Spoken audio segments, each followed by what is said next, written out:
Kalojmë tani në një temë sociale. Mësimdhënësja Hatixhe Kosumi Rashiti nga Malisheva Gjilanit vua nga sëmundja e leukemisë akute. Ajo po trajtohet në një spital në Turqi.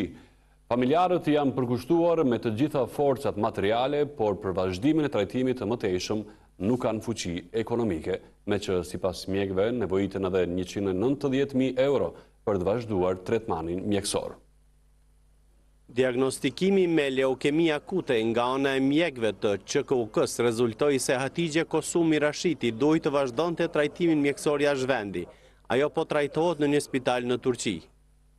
Ne si familjar e kemi dërguar në Turqi dhe kemi marrë shpresë se do mujmë ja dalë me mjetet tona. Deri tash do të thotë kemi provu vetë nga gjithë familjarët, kemi dhënë të holla, kemi marrë kreditë ndryshme, vetëm mundohemi ta shërojmë do të thotë me mjetet tona.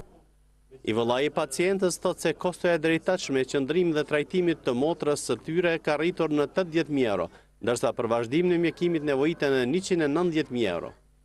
Populli shqiptar është popull human, edhe të i marë për bazë ato gjana, na mendojmë dhe shpresojmë që do të na ndihmojnë që kësaj sfide të dalim kryer, që më trajojnë për mjete financiare mos mbesin pa u trajtuar. Sipas familjarëve, ndihmja e qytetarëve tanë nga Kosova dhe diaspora është e vetmja shpresë që të mund të vazhdohet trajtimi mjekësor i mësimdhënëses Hatixhe Kosumi Rashiti.